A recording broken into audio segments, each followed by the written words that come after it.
What will be the most powerful passport in 2029? I would say I have been to more than 50 countries. More than half the people in the United States don't even have passports. When I stopped working in a 9 to 5, I started to have freedom. You don't want to keep your money or do most of your banking where you actually live. If we talk about like underrated countries I really love, still a country that's not on most nomads' radar.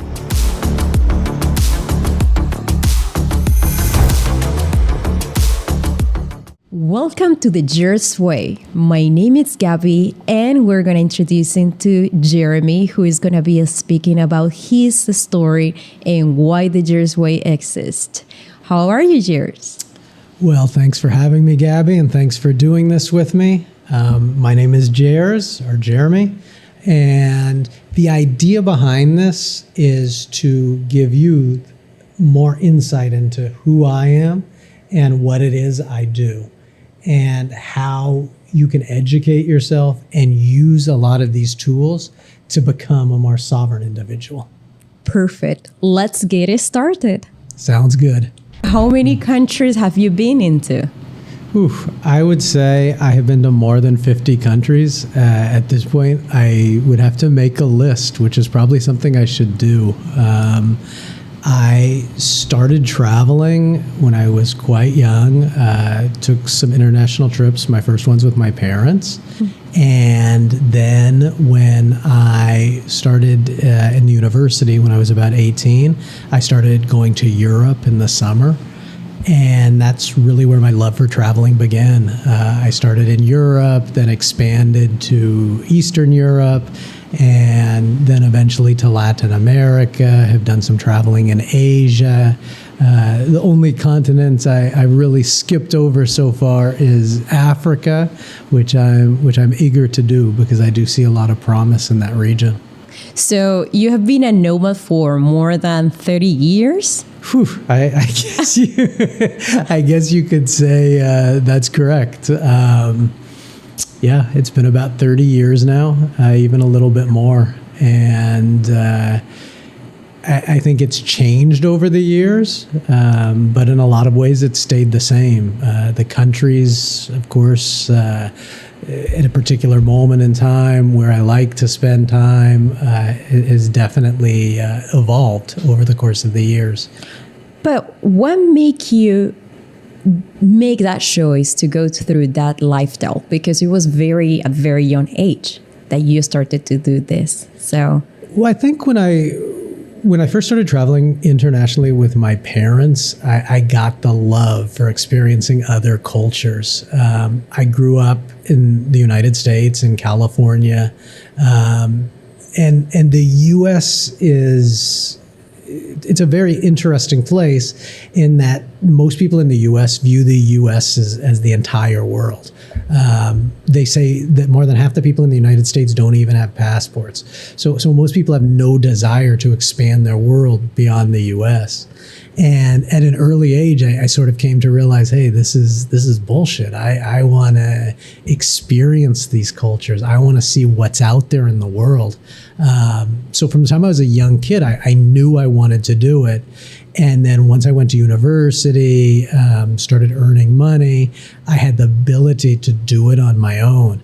And I took that first trip to Europe the summer. I think I was 19 years old. And I just went there, bought a ticket for a couple of months. Amazing. Bought a train pass. It was the only time I did that. And I loved it. I fell in love with Europe. I fell in love with the idea that you could take a 1-2 hour train ride and be in a different country with different culture, different language. At the time, there was no euro, so it was also different money from a country to country. Right. And it was a love and a fascination. And I just said, yeah, this is what I want to do with my life. Now, at 18, 19 years old, it's easy to say that you want to do that. And now I think it's much more possible. But keep in mind, 30 years ago, you didn't have the internet. cell phones existed, but they were those old analog flip phones. There was no internet on the cell phone. Cafe stores. Yeah, it was exactly. You wanted to keep in touch with people. It was literally going to an internet cafe. And it was just very different. So at 19 years old, it was like, gee, I'd love to devote my life to do this, but how can I actually make a lifestyle out of this? And it took me, another decade or so before I made enough money and really figured out how I could sustain, how I could do it. Now the beauty is with the internet and all the tools that the nomads today have, I think it's pretty easy for somebody who's 18 years old to say, hey, I'm going to do this and figure it out. Right. And also that you have a lot of this like right behind of the in the internet. So it was more difficult. But apart from that, how would your parents shape you to take that step internationally? Did you travel with your parents? How was that process even before? So I took some international trips with my parents, traveled pretty extensively in the United States with them as well. And my father traveled a lot for his work. He was in political science, worked for the University of California. And because of that, he was traveling. At first, it was to like the former communist countries and really exotic places in the world. Then in his later years, China. And so I looked up to that. I said, hey, this is really cool. He didn't bring me with him, but he would tell stories. I remember him telling a story one time about the first time he went to China, and they took him to some small town, and they had never seen a white person before in this town. Right. So he was at a park running or something like that, and hundreds of little children came up to him and started touching him, and it was like, wow, they'd never in real life, only on television had they seen a white person. So we can say that your dad was actually the figure who helped you to see who you'll become also in the long term, right? In a lot of ways, yeah. I mean, it's interesting because he lived a very traditional, by the book life in a lot of ways. He had the same job his entire life. He was working for a university that was a government university, so ostensibly he was a government employee his entire life. Not particularly entrepreneurial at all, but he carved his own path within this organization. So he created his own world. And yeah, I think that did influence me in a lot of ways that, hey, you don't have to go sit in a box 8-10 hours a day and do what most people think you have to do. There are other ways. And I've always had like this entrepreneurial like instinct in me from the time I was a little kid. I was figuring out how to make money and how to start businesses. And so I knew once I sort of figured out, okay, I want to be able to travel, I want to be more of a nomad, I knew that this entrepreneurial spirit would come into play. And in the end, it would be businesses and starting my own businesses and being an entrepreneur that would facilitate and allow me to live this lifestyle. It's fascinating to listen what you're saying because in a certain way our childhood shape us, but you said, I want to do this differently. Exactly. I want to do the difference. That's the reason why we're doing this podcast today, because it's where we're going to the right questions. Right now, the taxes, the passports, all of this is killing most of people outside, right? And you knew that like years ahead. You knew that because you saw your father giving so much value and different programs. He worked for the government for so many years, right? And you said that's not the right thing. Why we need to keep doing that, correct? Exactly. And I think even as a child, I some of the stuff my dad did, I really saw opportunity. I'm like, hey, if you were to take the same idea, the same thing you're doing, and do it in the private space, you could make millions and millions of dollars. It's marketable. I can tell. Yeah. But my dad was very risk adverse.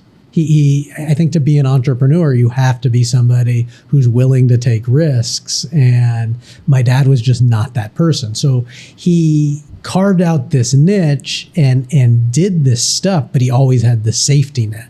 And the problem with the safety net is it limits where you can go. What most of people do is my parents decided to have everything in one country. They lost everything. And it happened to many people nowadays. How many countries right now are raising their tax interest or the debt interest in housing and everything. And now they just keep to have that because they're afraid of getting out of the system.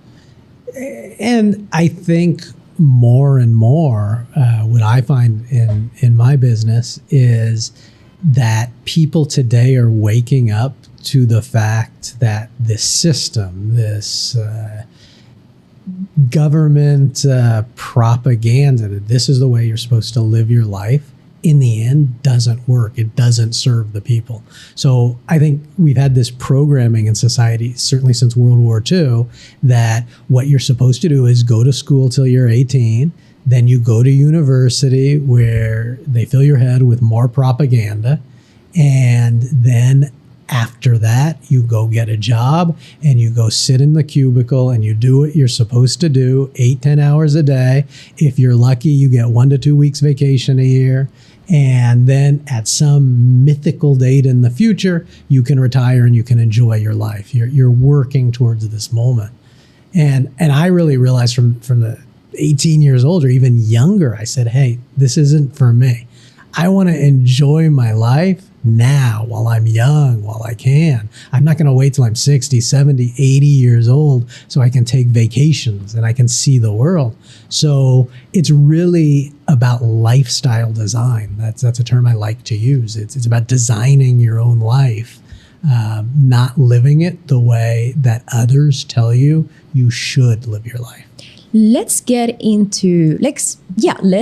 straight into value about this, because what you're saying also many people want to do it, want to have that freedom. It's not about money or wealth. It's about freedom, what people are trying to achieve. And I believe that you should tell us, like, what is the trick tax savings, for example, that someone that is listening to you now, like they have that sort of lifestyle that you're saying, the 9 to 5 office hours. What is the first things they should know to start to getting out of the system? How they can just plan strategically and live a life that is fulfilling like you do? Well, I think what's key for a lot of people is figuring out how to make money beyond the confines of this system.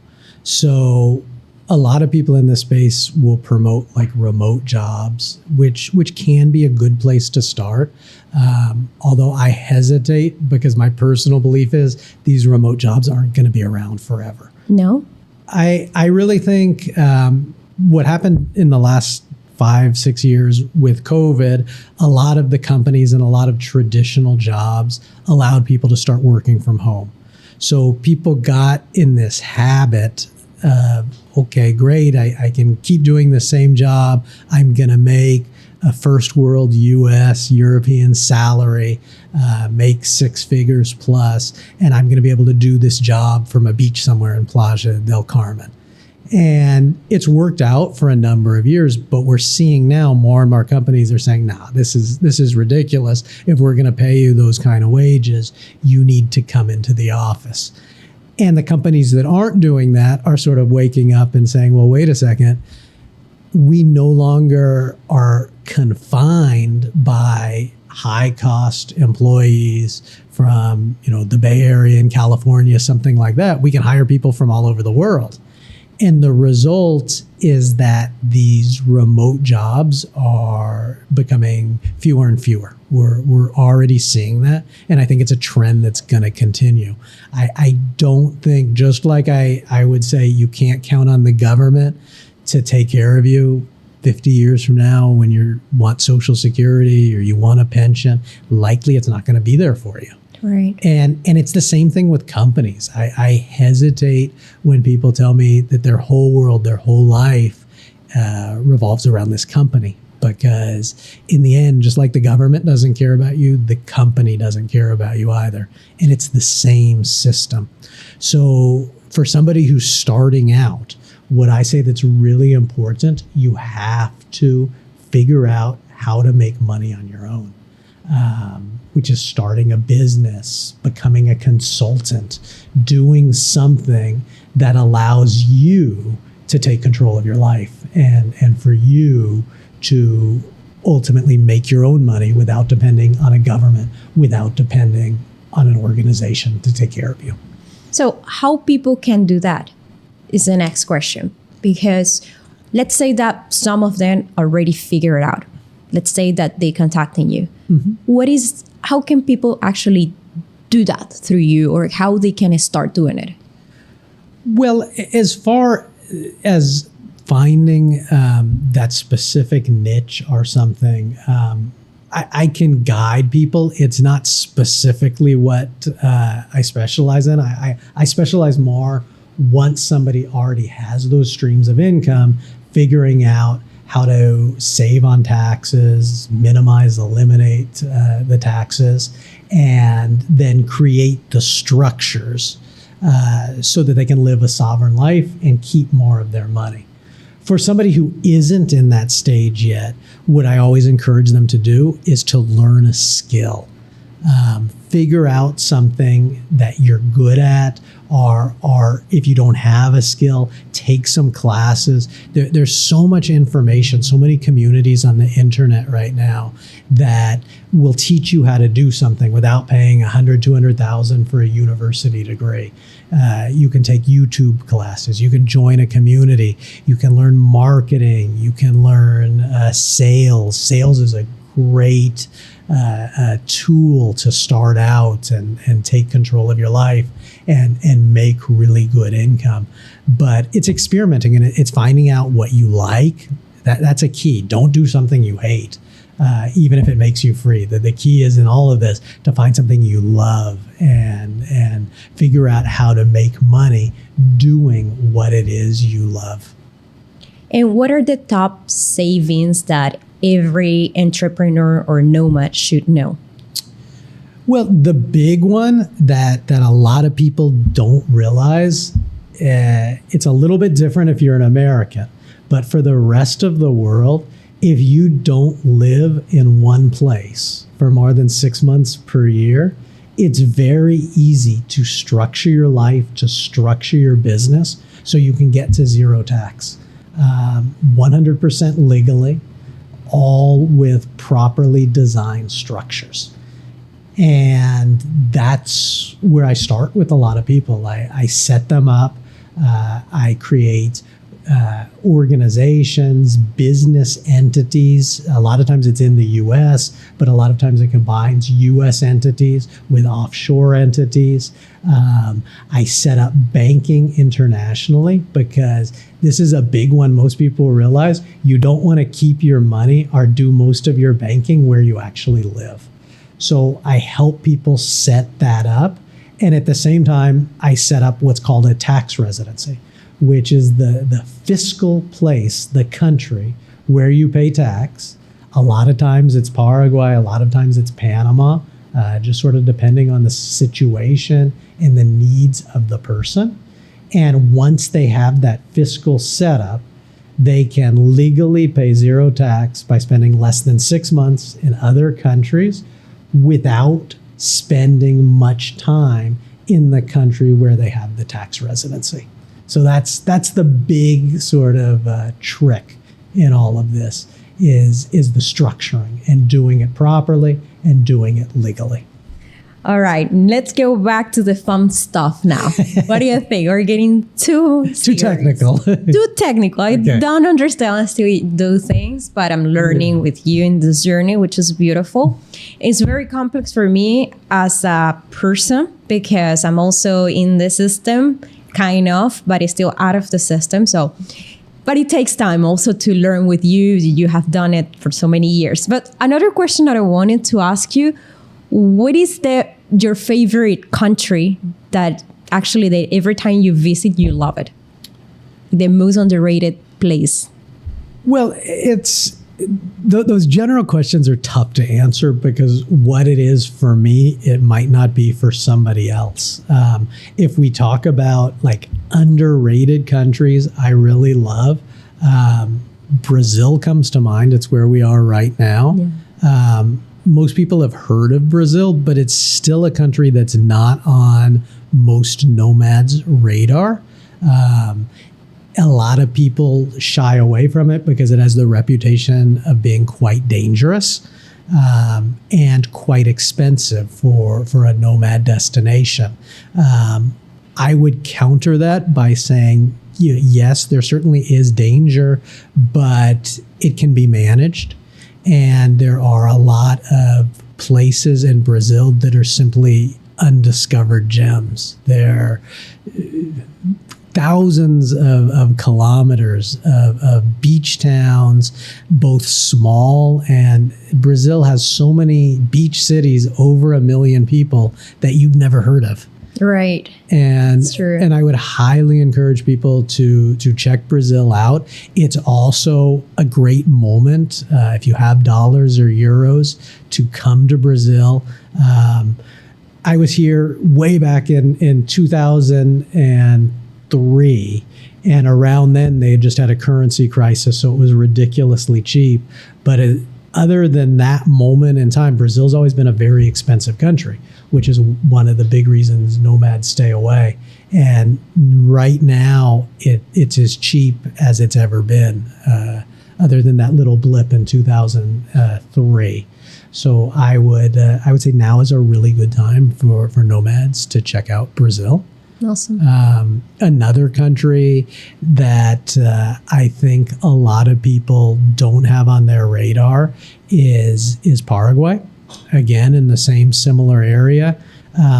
It's a great place for taxes, as I previously mentioned, but it's also it's a cool country. It has a ton of development. It has a great vibe. And I think especially for people looking for something quieter, sort of a plan B off the beaten path, are just a nomad who's looking to connect with other young nomads, build a business, something like that. It's a powerful place. It's a good place to check out. And if you had to guess, like, what will be the most powerful passport in 2029, which one will be? So the world as we know it is very unstable right now. And you look at all of these different regions and we don't know what's going to happen. We look at Europe, you have issues with Ukraine, talk of war. You look at Asia, Taiwan. You look at the Middle East, which always has its problems. I really think that there's a strong likelihood something bad will happen. And if you look at the world, the region that I think is the safest and best region in that event is this Southern Cone. And by the Southern Cone, I mean Brazil, Argentina, Paraguay, Chile, Uruguay, those 5 countries. Right. And this is why we help people to diversify residences, passports for them in the future. Absolutely. Sort of looking at future events and what's happening. So what I would say, if we have to narrow down and focus on one of those countries and which passport will be the best, I would say either Argentina or Brazil, which are really, I would say, the major players in that Mercosur region. The passports as of today have really good visa-free access. You get the Schengen zone. And I think those are going to become more and more valuable, those passports. So 3 passports, right?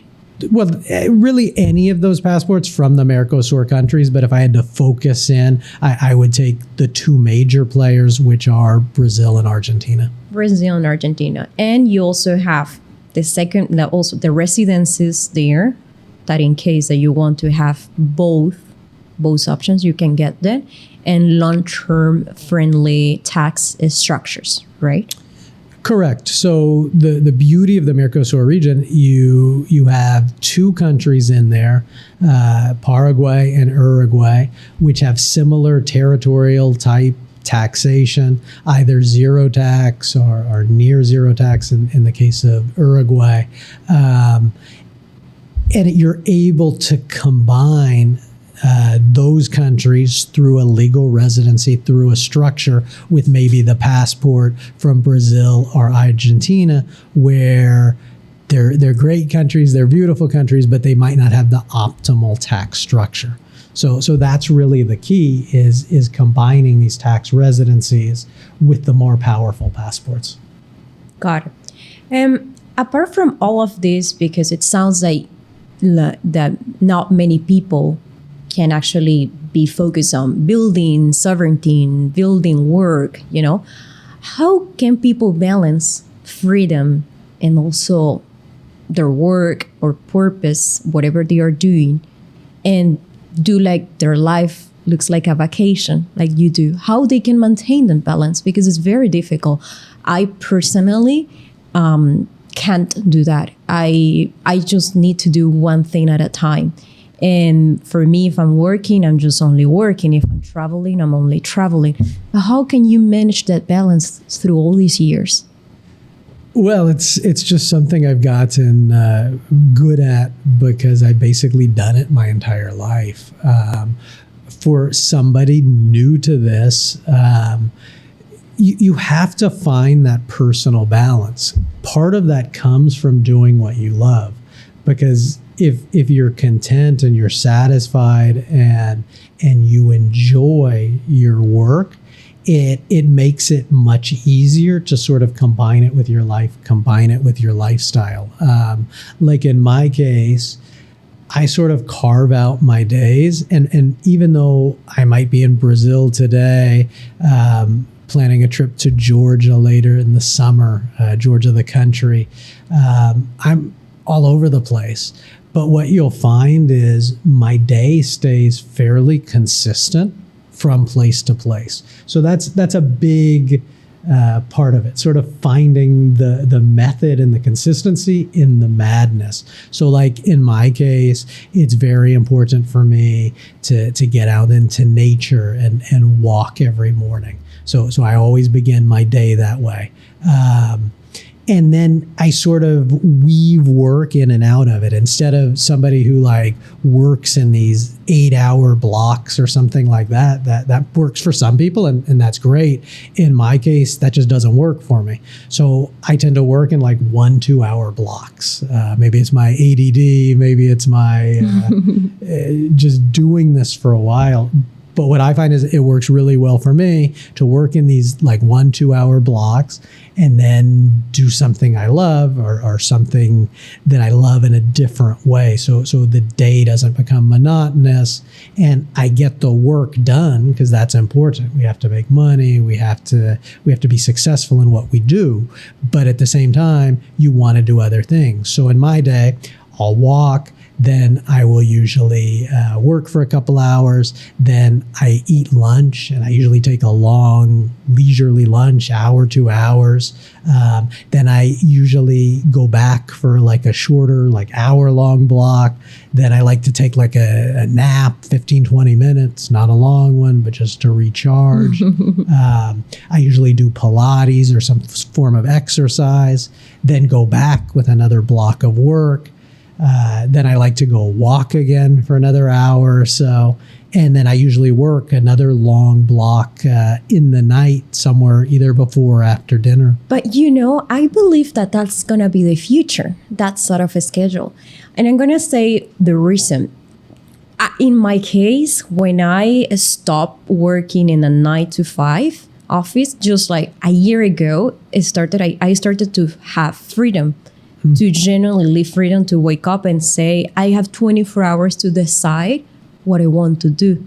And because I was always working under the schedule of someone else or under the results I needed to do in certain businesses, I couldn't actually manage a sort of a schedule like you do. So people that actually, when they are still in the system and they are going through that, when they have the time, they get crazy. Like, it happened to me. I couldn't even like receive a call without thinking that I needed to do certain activities, or just to do it in a comfortable way without getting stressed. And I believe that's the first stage that most of people don't realize when they were attached to a system, because the high school make us believe that we needed to start everything from this hour until this hour. And it has been really difficult for me to get out of that system. Very difficult.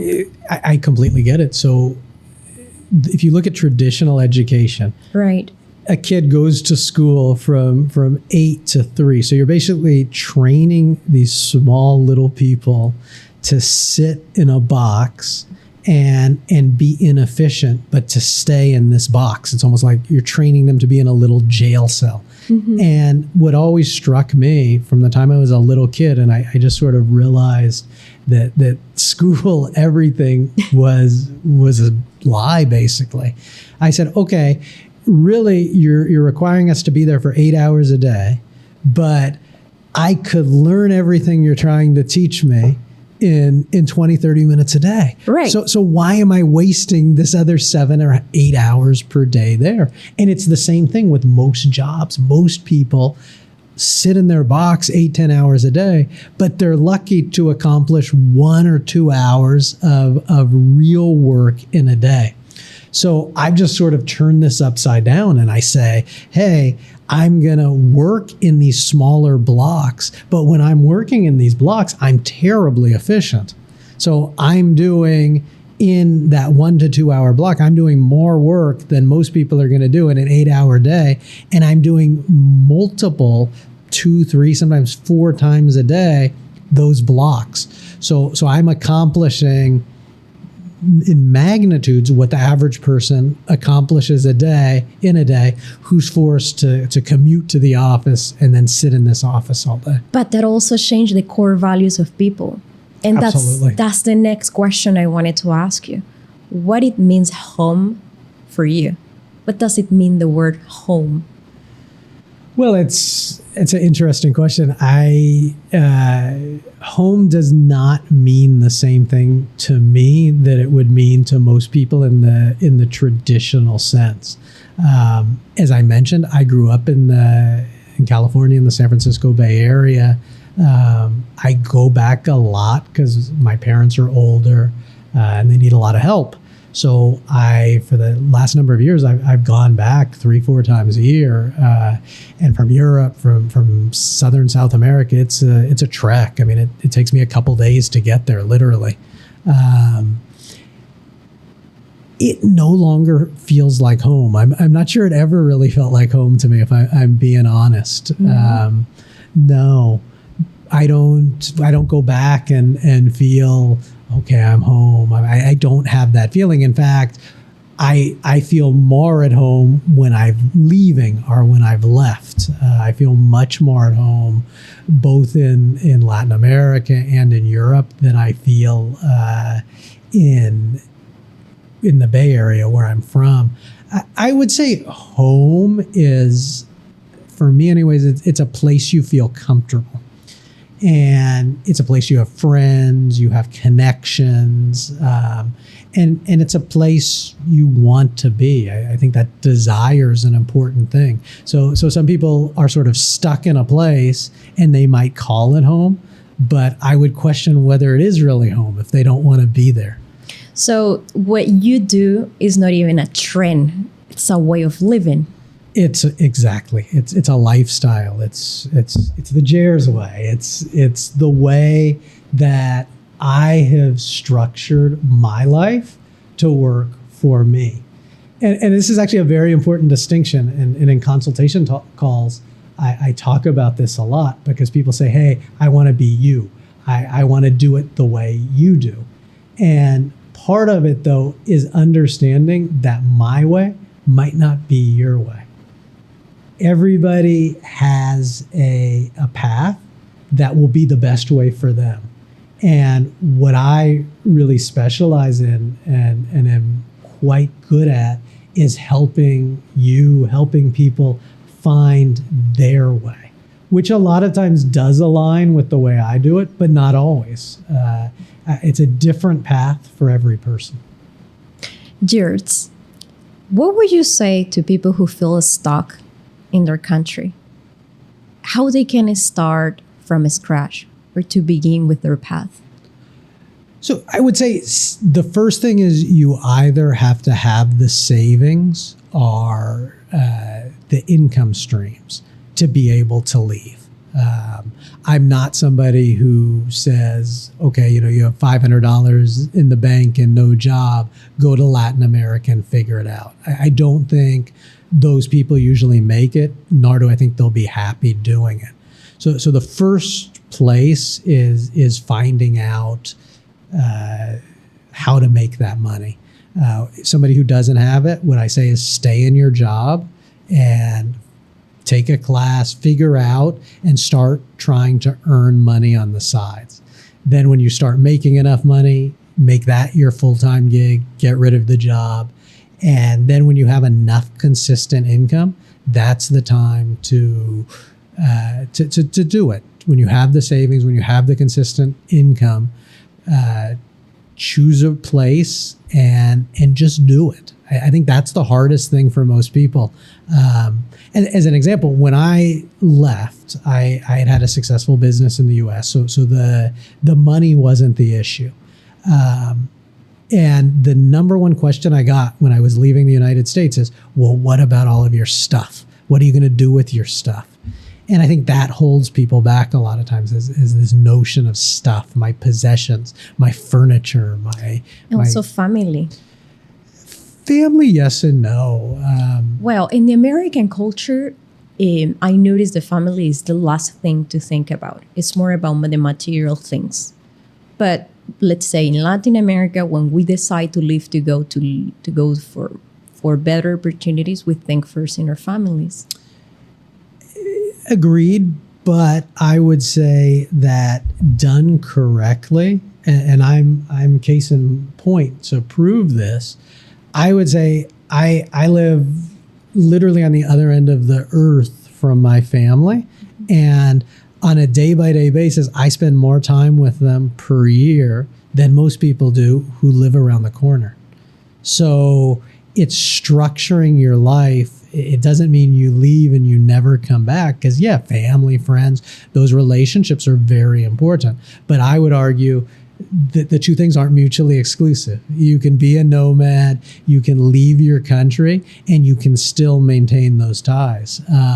What I did for years, I would meet my family in sort of neutral locations. So for years, I was living in Colombia. My parents are in San Francisco. We'd meet in Mexico. We'd meet in Europe. We'd do that combined with, a couple trips a year I'd take to visit them.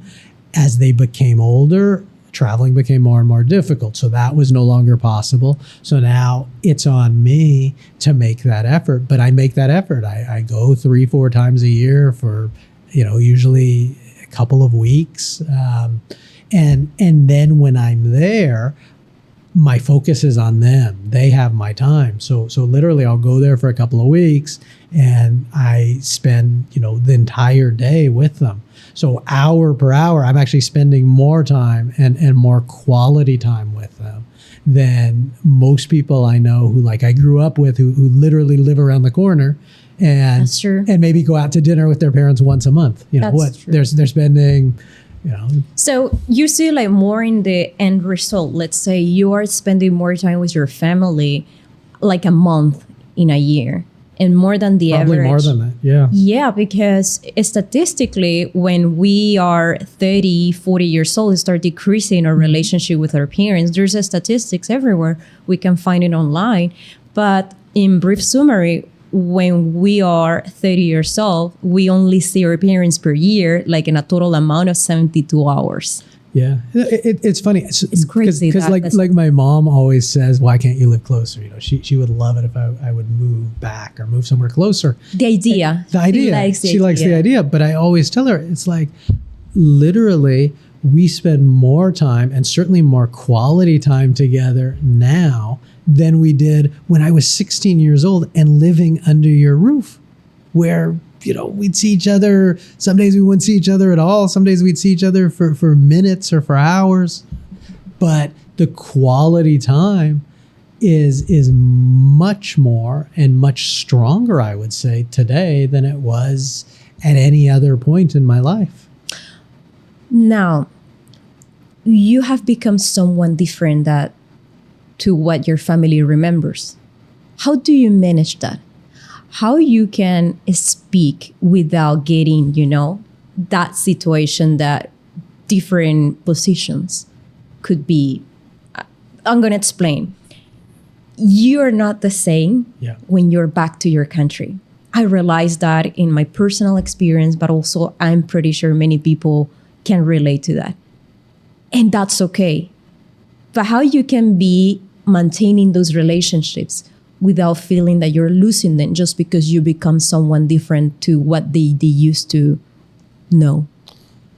That's a great question. I think a big part of it is you have to carefully manage the relationships and the conversations. So, and I think this applies to family, to friends, to people who just don't understand your lifestyle or what you're doing. Because that's the I would say, unfortunate side effect of this is most people will never understand what you do, but because most people are never going to break out of the system. So if you are going back or you're having phone conversations with your family, with your friends, and all you're doing is trying to impose your belief system and what works for you on them, you're gonna choke and the relationship's not gonna work. That doesn't mean you don't talk about your life. It doesn't mean you're not honest. It just means you learn how to read people and you learn where to push and where to pull back. And I think you need to be conscious of that in any human relationship. But especially once you sort of leave that box, that matrix, and start living on your own terms, most people aren't going to understand it or think you are doing the right thing. And it's not your place, nor will you be able to convince them in most cases that you're right. So I think that's the key. I don't try to convince them that I'm right. That's a personal journey. Absolutely. And it took me many years too, because I think if I look back, I've been doing this, I've been out of the country now for 17 years, full time. And I look at how I was and how my relationship was, say, 16, 17 years ago, and I was batting heads because I've always sort of been stubborn and I wanted to get my point across. I wanted people to understand why I was doing it. And more important, I wanted them to think that I was right. And as I got older and time passed, I realized that wasn't important. I don't have to be right. I don't believe that you were stubborn. I believe that you were trying to make them feel awake about the truth of what's going on. And you knew it. So even if it's the Jerz way now, your brand, and now you can be who you are, who you truly are in your essence, more than anything, you want them to make them be aware of what's going on in 2025. That's something that you saw in 2008. Yeah, I absolutely. But again, I've pulled back. I think, I guess you could say I was much more passionate about convincing people who were close to me that, hey, you need to do this. It's important. This is happening in the world. The dollar's collapsing. Whatever those conspiracy theories that turned out in retrospect not to be conspiracy theories. And it's the same thing. It's a lot of the problems in 2008 that caused me to do this in the first place. Some of them have changed, but a lot of them have stayed the same or just sort of morphed into other similar problems. But the basics are very similar today to what happened in 2008. You have a structure that at best is not working properly, and at worst is going to collapse. And I think especially when you're younger and you start out, you want to convince everybody. You want them, hey, don't you see this? Wake up. But people have to wake up on their own terms. So it's a lonely journey. It's, I wouldn't say it's a lonely journey, because I think you find your tribe along the way. There are plenty of other people, regardless of what your beliefs are, how you think. There are plenty of other people who have the same or similar beliefs to you. So it's a journey of finding those people, finding your tribe. But you have to, it's a great point, you have to remember that your tribe is most likely not the people you grew up with, not your close family and friends from the moment before you leave, because most of those people are not ever going to see eye to eye with you on this stuff. That's very deep also, because the next question that I wanted to ask you also to wrap up a little bit our first podcast is how you build those communities and those relationships, because you're becoming someone else, that you're also meeting yourself. You're also meeting what are your boundaries with people, with systems, what is something that you don't like, how you can actually build those new relationships. Do you think that could last longer, or how you can maintain them? I absolutely. And this sort of goes to the change in technology too. So when I started, even 16, 17 years ago, social media and that type of thing was at its infancy. So a lot of the people who I met when I first started, I didn't keep in touch with. Now it's so incredibly easy to connect with people, to meet people in person sort of on your journey, and to stay in touch with those people. And so I think the way it looks for like your typical nomad or person who's not confined to a single location is you end up with sort of an eclectic group of friends scattered around the world, because these are people with similar mindsets who probably live similar lifestyles. Maybe today they're in Rio, tomorrow they're in Georgia, the next day they're in Bali. And so it's keeping in touch with those people. I have good friends and good conversations with people who I've met over the years, and then I'll have lunch with them. When we happen to be in the same place, we reconnect. And when we're not in the same place, we talk through WhatsApp, through various social medias, things like that. So I think friendships look differently, for sure. Yes. If you live a more nomadic life, for somebody who says, hey, I'm going to leave, I'm going to focus, I'm going to stay in this one spot, I'm going to stay in Medellin, I'm going to stay in Mexico City, it's easier to find people. But what you will find is a lot of the people don't stay, even if you do. So like I spent many years living in Medellin, and I was one of the last people of my group of friends. I had a very good core group of friends for many years. We did stuff together, almost on a daily or weekly basis. We traveled together. But then one by one, after a number of years, people started leaving, and I was one of the last to leave. So even somebody who stays more fixed and stays in one spot, that's something you got to keep in mind, that other people will likely leave. So you're going to have to constantly work to build new connections. But it's sort of cool too, because pretty much anywhere in the world I go, I have somebody who I know, who I can network with, who I can go have a cup of coffee, a steak with. So again, it's finding your tribe. True. And what kind of life are you designing? So for me, I try to design a life where I can do whatever I want, whenever I want. That's sort of Jerz way. The Jerz way. That's you. And it changes from day to day. So, today at this moment, I want to go walk on the beach. I want a life that allows me to do that. And if next week I want to go take a plane and go travel around the world, I want to go to Europe, I want to go to Asia, I can do that. I have the ability. I was joking last night. I literally, if I said, hey, tomorrow I want to be in Bali, I could go home. I have my suitcases. I have like packs with all my wires and everything's ready to go. In 15 minutes, I could be ready. I could go online. I could use miles. I could buy a ticket and I could be in Bali in a day or two without missing a beat. My schedule, again, is not going to change. I just... and I believe that the mindset that you have, it's pretty important also to have into consideration, because governments are more aggressive into taxation.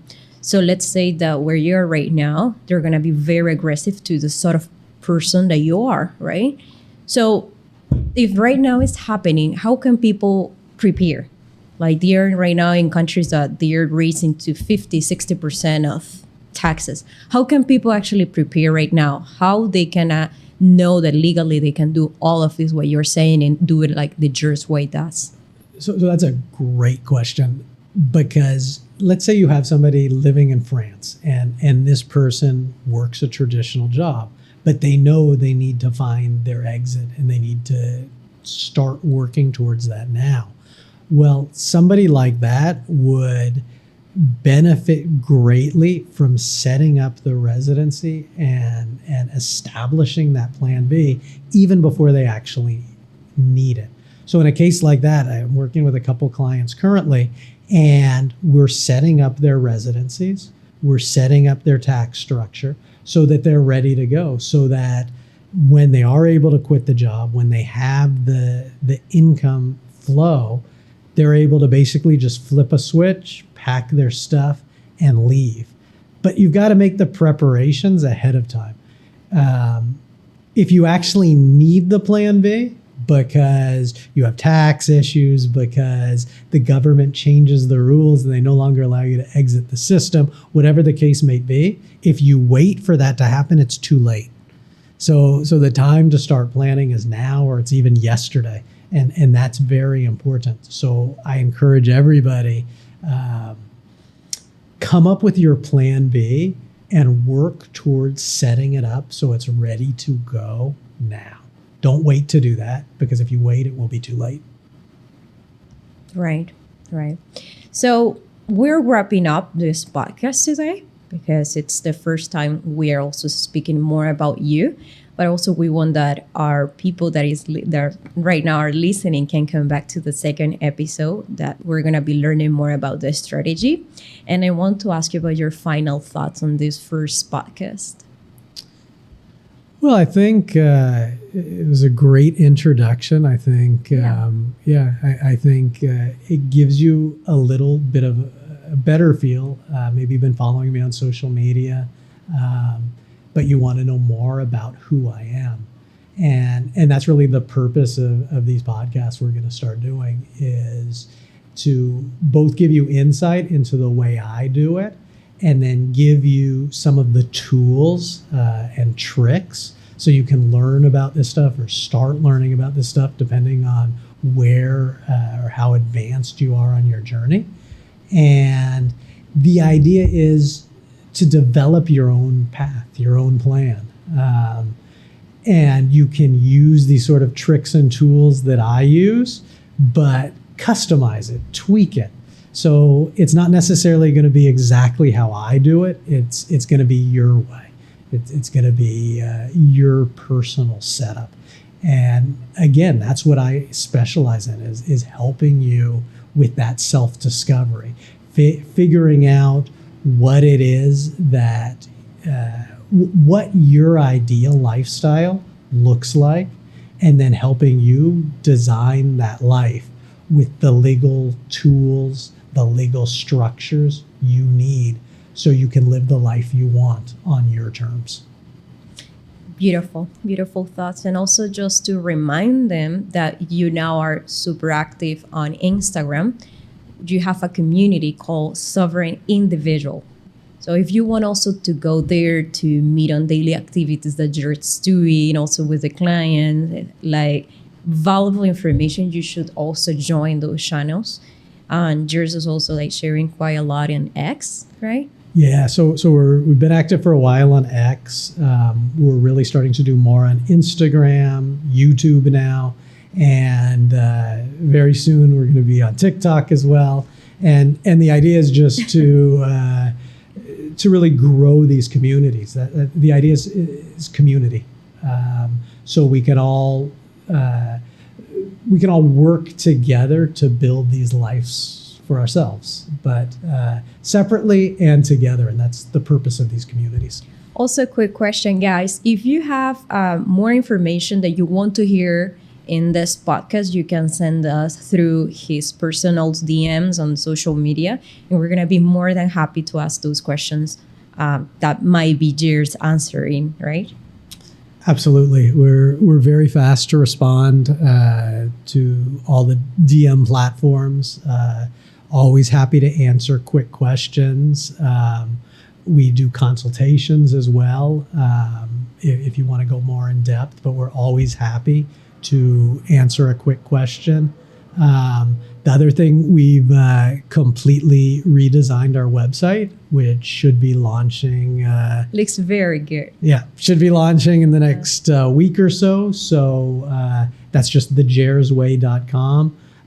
For those of you who are familiar with our old website, many of the products and services were not on our old website. So we've included many more products and services on the new website, and we're going to continue to update it with new products and services, as well as articles that go more in depth on these specific topics. Awesome. Thank you so much for those final thoughts. And thank you so much, guys, to see the Jerz Way Inc. Remember, we're going to be doing this once a week, every Friday with Jerz Way. See you soon. See you soon. Thanks for joining us. Bye.